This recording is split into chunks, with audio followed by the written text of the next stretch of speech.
जय श्री श्याम सभी को।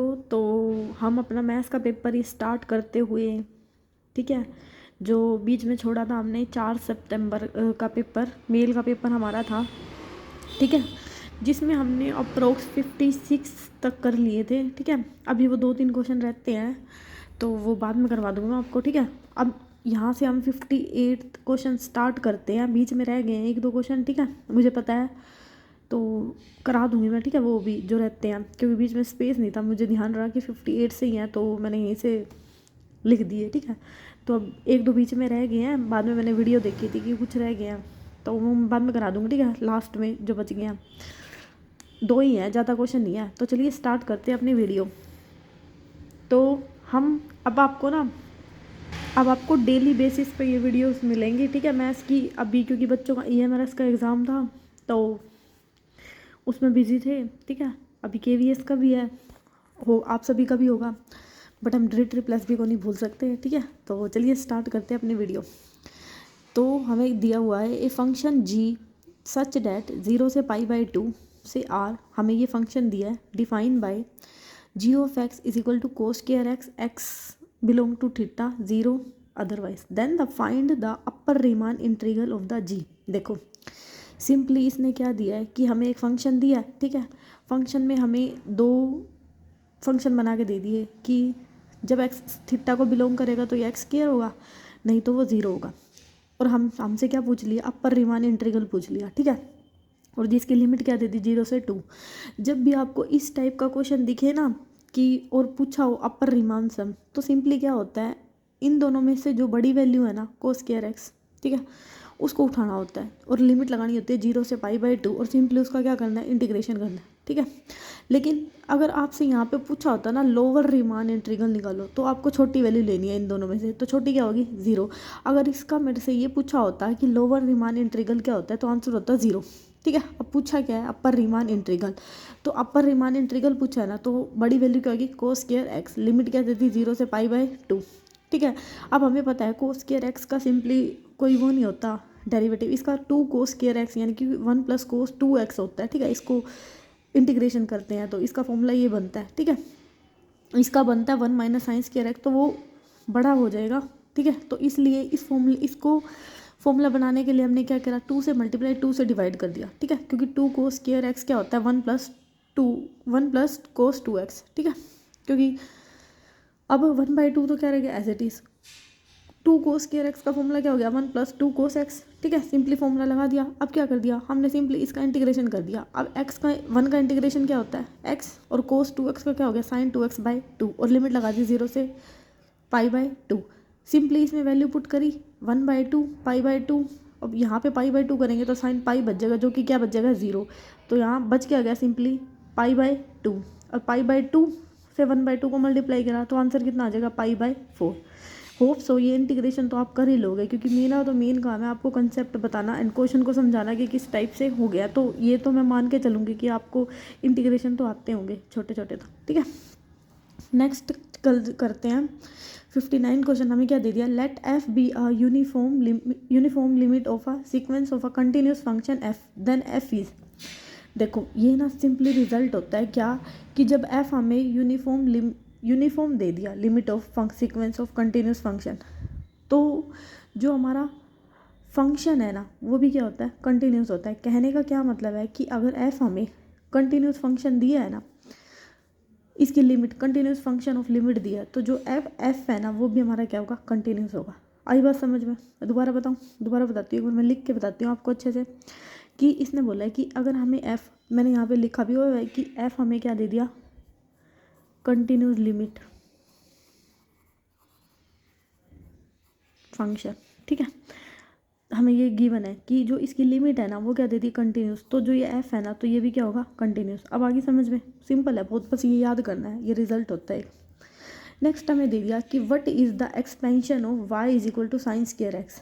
अब इसमें ना मैं आपको एक्सपेंशन बताती हूँ साइन स्क्वायर x की भी और कोस स्क्वायर x की, दोनों इंपॉर्टेंट है और आपके एग्जाम में ना हर एक शिफ्ट में इससे तो क्वेश्चन पूछा ही गया है। ठीक है, तो इसको याद कर लेना। सिंपली हमारी साइन स्क्वायर x की जो लिमिट है वो क्या होती है, x की 1 का फैक्टोरियल, x की 3 6 का फैक्टोरियल, मतलब इसमें जो पावर चलती है ना, अब ये 3/40 तो याद करना मत, ठीक है। इसमें जो हमारी पावर चलती है ना, बेसिकली ओड पावर चलती है, 1 3 5 और सारे क्या आते हैं प्लस, ठीक है। और जो कोस इनवर्स एक्स है ना वो होता है pi minus sine inverse x.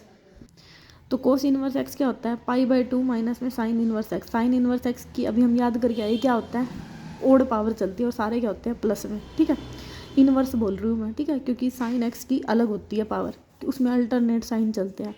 बस सिंपली ये कोस इनवर्स एक्स, इस दोनों को याद कर लेना। तो यहाँ पे आपका आंसर क्या हो जाएगा, ऑप्शन नंबर डी, ठीक है। देखो यहाँ पे क्या दे दी, इवन पावर दे दी, इवन तो चलती नहीं है। यहाँ पे प्लस माइनस साइन दे दिया तो वही प्लस होते हैं, अल्टरनेट साइन नहीं होते। यहाँ पे माइनस दे दिया इसलिए गलत, तो यहाँ पे क्या आते हैं सारे प्लस, ठीक है। अब हमें 61 क्वेश्चन क्या दिया है कि U5 and U12 are the finite collection of the group. U5 हमें ये दे दिया, U12 की वैल्यू ये दे दी। सो हमें इन दोनों का क्या बताना है, मल्टीप्लाई बताना, डज नॉट कंटेन, कि किस में कंटेन नहीं करेगा।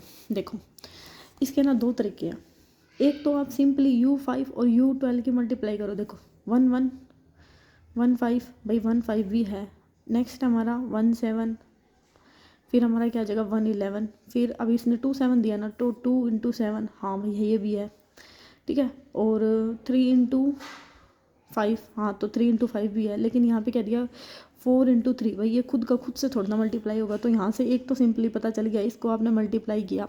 एक इसका कंसेप्ट होता है, ये समझ में आया ना पहले वाला, बस सिंपली मैंने इसको मल्टीप्लाई किया था यहाँ से यहाँ तक, तो ऑप्शन से हो गया, मैंने ऑप्शन से बता दिया आपको। एक इसका कंसेप्ट क्या कहता है कि UN ग्रुप होता है हमारा, वैसे ये हमारा ग्रेजुएशन का कंसेप्ट है, ठीक है। तो UN ग्रुप हमारा क्या कहता है कि जब हमारा x n से बिलोंग करेगा ना, और x और n की जो GCD या फिर यूँ बोलो हाईएस्ट कॉमन फैक्टर है, वो क्या हो जाएगा 1, और x लेस देन क्या होना चाहिए n से, ठीक है। क्या कहने का क्या मतलब है, जैसे U5 है, U5 में कौन से एलिमेंट आएंगे, एक तो इससे छोटे आएंगे सारे, यानी कि 1 2 3 4, ठीक है। और कैसे आएंगे कि उन दोनों का SCF ना 1 होना चाहिए, 5 और 1 का SCF 1, 5 और 2 का 1, 5 और 3 का 1, 5 और 4 का 1, ठीक है। एक तो इससे छोटे, और ये कंडीशन होती है कि SCF क्या होना चाहिए उनका 1, क्योंकि यहाँ पे ये लिखा हुआ था ना। और U12 की क्या मतलब, बाई चांस आपके नेक्स्ट आपके एग्जाम में ये पूछ लें कि U5 निकाल दो, ठीक है, तो पता होना चाहिए ना भाई कैसे निकालें, कि एक तो उससे छोटे एलिमेंट होने चाहिए UN ग्रुप में, और एक जो भी एलिमेंट हम लेंगे ना जो छोटे होंगे उनका SCF क्या होना चाहिए 1 होना चाहिए, ठीक है। तो U12 क्या होगा, अब U12 से देखो एक मतलब 11 तक होते हैं छोटे, लेकिन वो एलिमेंट लेने हैं जो 12 से, और उस एलिमेंट का क्या होना चाहिए SCF 1, जैसे 12 और 1 का SCF 1, 12 और 2 लेती तो SCF 1 नहीं आता है ना, 2 आता, इसलिए 1 होना चाहिए।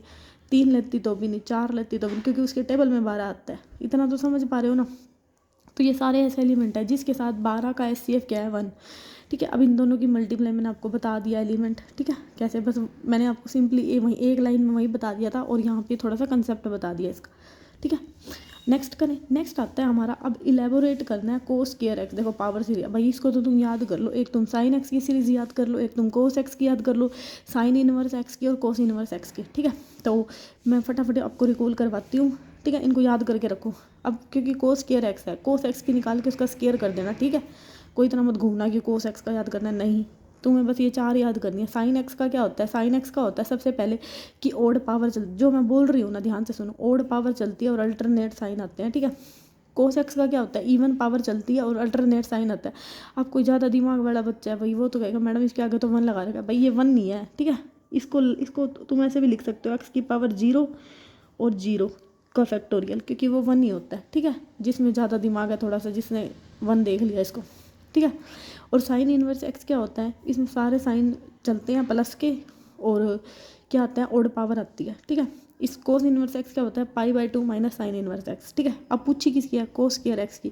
सबसे पहले दिमाग लगाओ, कोस स्क्वायर एक्स में 2-3 बातें याद रखो। कोस स्क्वायर एक्स में क्या चलती है, इवन पावर चलती है। देखो कोस मतलब कुछ चीज़ें, मतलब कुछ जो इवन होती हैं वो कुछ ही होती हैं, और जो ओड होती है बहुत सारी होती हैं, ठीक है। वैसे तो मेरे को तो ओड नंबर अच्छा लगता है, ठीक है। इसको ऐसे करके याद कर लेना, कोस स्क्वायर एक्स क्या हो गया भाई, इवन पावर चलेंगी एंड अल्टरनेट साइन चलेंगे। तो देखो इवन पावर चलेंगी, हाँ इसमें इवन पावर है लेकिन अल्टरनेट साइन नहीं है, तो इसलिए गलत हो गया।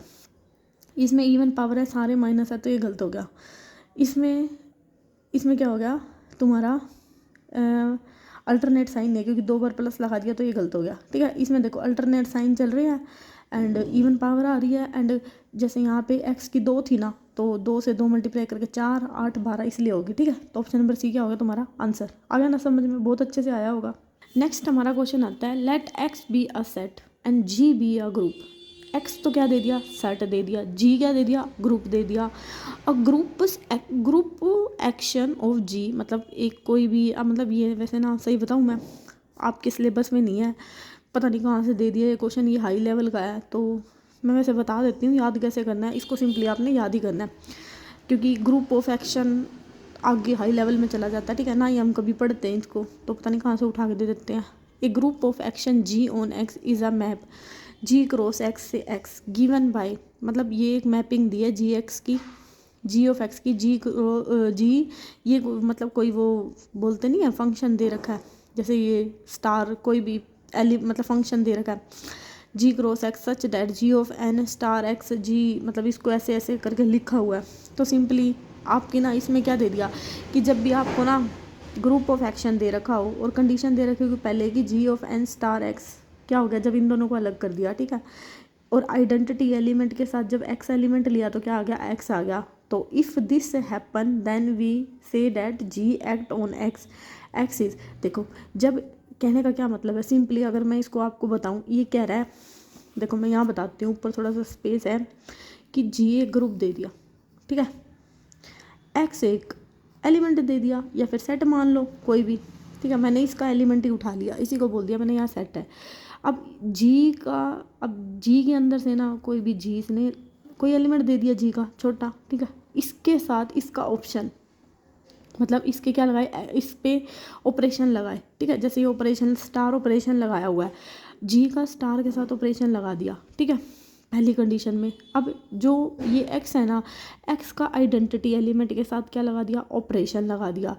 तो ये कह रहा है कि जो ये जी है ना, कि इफ़ दिस हैपन, समझ में है ना, मैंने सारी आपको थोड़ी सी बता दिया इसका निचोड़, कि if this happen then we say that G act on X, कि जब ऐसे होता है तो जी हमारा एक्स की तरह एक्ट करता है। ठीक है, जब हमने मतलब इस पे कंडीशन लगाई तो जी तो क्या था, हमारा ग्रुप ऑफ एक्शन था।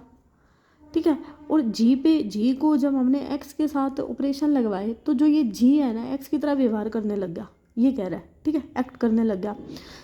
तो ये बोल रहा है कि तब फिर एक्स क्या हो जाएगा, जी तो हमें क्या दे दिया, ग्रुप ऑफ एक्शन, एक्स हमें सिंपली दिया क्या था, सेट। तो जो हमारा एक्स है, अगर यहाँ से तुमने पढ़ा भी है, तो एक्स हमारा है था क्या शुरू में, सेट। तो जी भी हमारा क्या हो जाएगा, क्योंकि जब इसकी तरह ये एक्ट कर रहा है, अब ये सेट है, तो जी भी हमारा क्या हो जाएगा, ग्रुप से किस में बदल जाएगा, सेट में। तो जी हमारा क्या हो जाएगा, सेट। आगे बहुत आसान तरीके से बताइए मैंने, जितना आसान हो सकता था।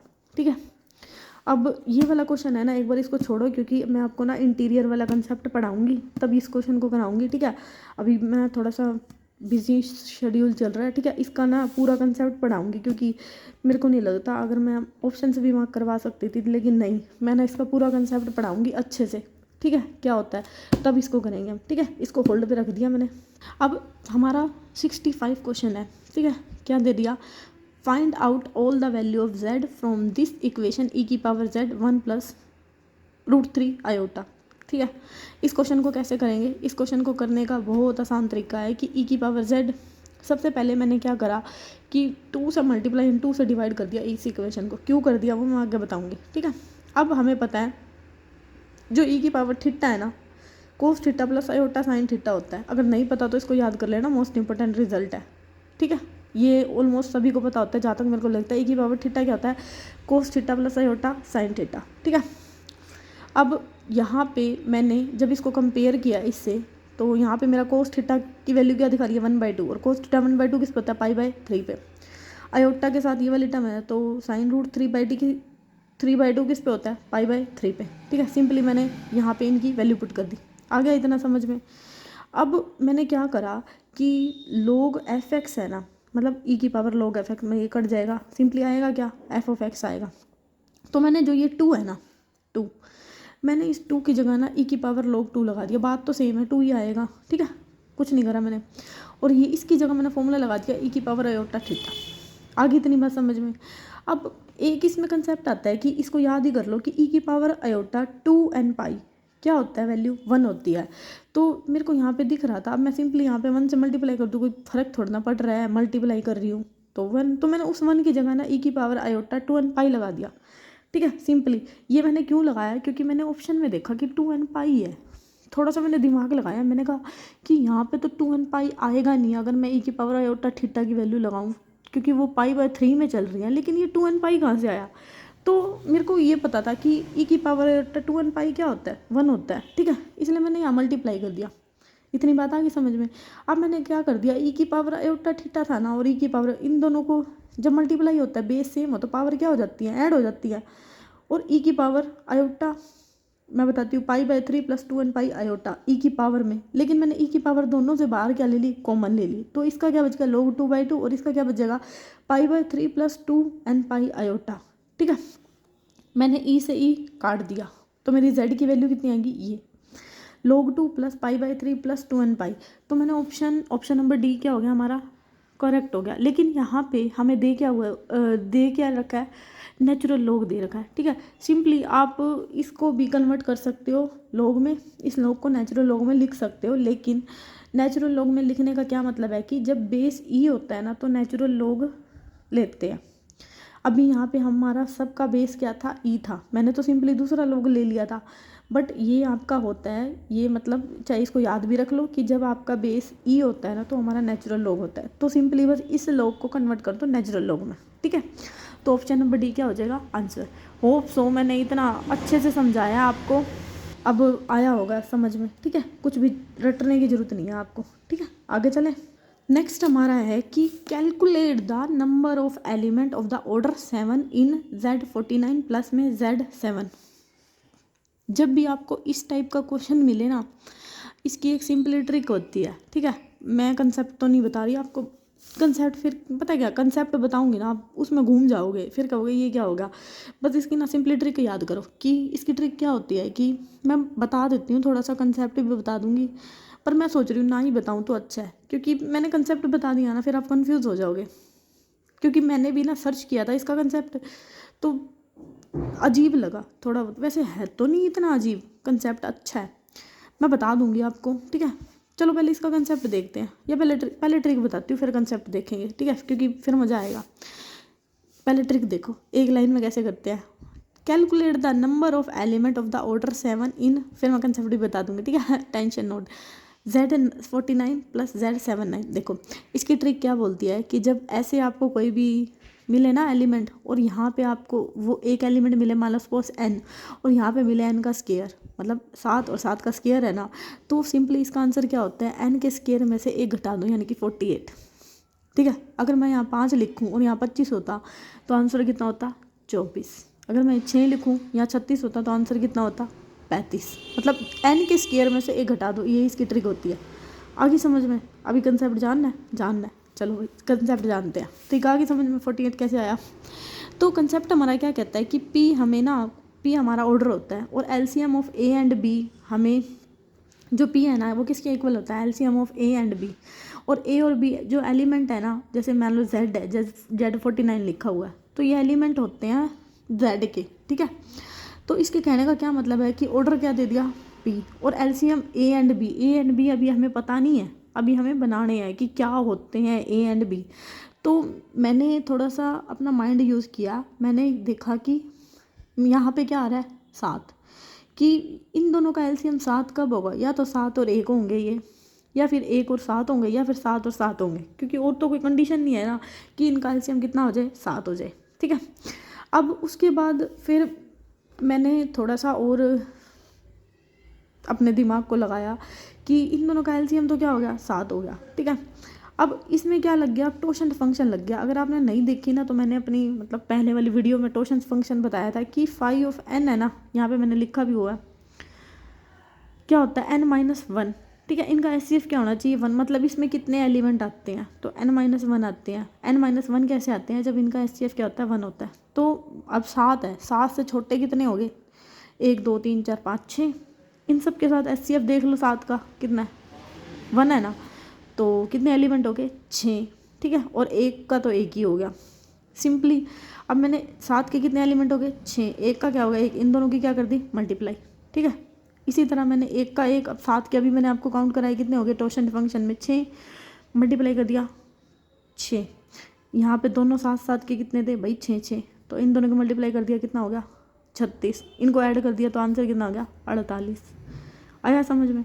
ये इसका कंसेप्ट बोलते हैं। बाकी मैं आपको सजेशन दूंगी, इसमें ना कंसेप्ट नहीं, इसमें ट्रिक लगाओ, ठीक है। जब यहाँ 7 है और यहाँ 7 का स्केयर दिखे तो n स्केयर में से क्या 1 नंबर कम कर दो सिंपली, ठीक है, हो गया।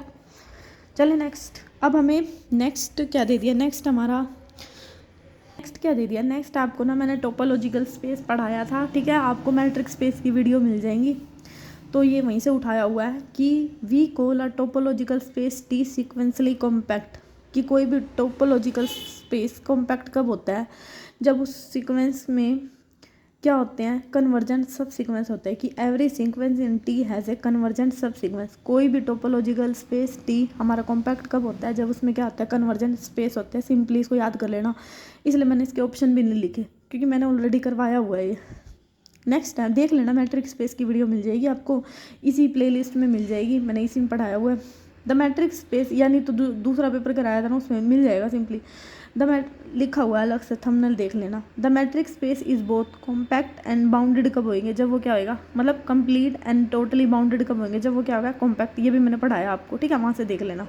हमें नेक्स्ट क्वेश्चन क्या दिया है कि if the T is not discontinuity, मतलब इन विच ऑफ द कंडीशन, हमें ये बताना है कि टी कब डिसकंटिन्यूटी नहीं होता, डिसकंटिन्यूड नहीं होता। तो इसमें ना जब भी आपको इस टाइप का कोई क्वेश्चन मिले ना कि टी क्या दे दिया, टोपोलॉजिकल स्पेस दे दिया, ठीक है, ये डिसकंटिन्यूड कब होगा, जब ये ओपन होगा, क्लोज होगा और प्रॉपर होगा। प्रॉपर कहने का क्या मतलब है कि खुद के छोटे क्या होंगे, इसके सब सेट होंगे और नॉन एम्पैथी होगा, ठीक है। जब ये कंडीशन होल्ड होएंगी ना तो टी हमारा क्या होगा, डिसकंटिन्यू होगा। लेकिन इसने पूछा नोट कि कब नहीं होगा, तो इसके ऑप्शन देखते हैं कि T has subset which is open close and neither five note T. तो ये बात तो बिल्कुल ठीक है कि टी जब ओपन होगा क्लोज होगा, ये फाइव ही नहीं होना चाहिए और ना ही खुद के इक्वल होना चाहिए, यही बात बताई है ना मैंने, तो ये तो ठीक है, हमें तो नोट वाला जानना है। टी में have union of two non empathy disjoint open set, भाई ये भी बात ठीक लिखी हुई है। इसका कहने का क्या मतलब है कि टी का जो यूनियन है ना वो टू एम्पैथी, मतलब नॉन एम्पैथी होना चाहिए ना, एम्पैथी नहीं होना चाहिए, तो ये भी बात ठीक है भाई, डिसजॉइंट होगा। अब टी में have union of two non empathy disjoint close set, ये भी ठीक है, ये ओपन के लिए थी, ये क्लोज के लिए दे दी। लेकिन T non empathy subset which is both T close T and T itself, भाई टी इटसेल्फ थोड़ा ना बोला, ये तो बोला खुद से छोटे होना चाहिए, तो ये बात क्या लिखी हुई है, गलत, ठीक है। तो ऑप्शन नंबर डी क्या होगा आंसर। नेक्स्ट हमें दे दिया, ये भी ना सिंपली आपको याद करना है, ठीक है, ये आपके कंसेप्ट से कोई लेना देना नहीं है इसका, ये अपने आप उठ के आया हुआ क्वेश्चन, पता नहीं कहाँ से, हाई लेवल से। तो ये सिंपली इसको याद करना है कि जब हमें ऑपरेशन स्टार दे रखा है ग्रुप ऑफ एक्शन जी पे, जैसे अभी बताया था आपको, वो जो ग्रुप दे रखा था वहाँ पे एक्स पूछ लिया था क्या है, और यहाँ पे आपसे पूछ लिया जो इक्विवेलेंट क्लास होएगी। तो देखो एक्स तो क्या था यहाँ पे, अभी मैंने आपको ग्रुप ऑफ वही दे रखी है, वही वाली जो मैंने आपको बताई थी कि जी, तो हमें क्या दे दिया, एक्स ग्रुप ऑफ एक्शन दे दिया, एक्स एक सेट दे दिया, ये इसके ऊपर ऑपरेशन लगाता है, ये इसके ऊपर ऑपरेशन लगाता है, तो जी क्या बन जाता है, वहाँ पे ये पूछा हुआ ना, तो जी ये सेट था, जी भी क्या बन गया सेट। अब यहाँ पे ये पूछ लिया कि जो इक्विवेलेंस क्लास ऑफ एक्स है ना वो क्या हो जाएगी, तो इक्विवेलेंस क्लास जो एक्स होती है ना वो होती है orbit and stabiliser of X, ठीक है, बस ये सिंपली याद करना और कुछ नहीं करना। सो अभी के लिए इतना ही, मिलते हैं कल, थैंक यू।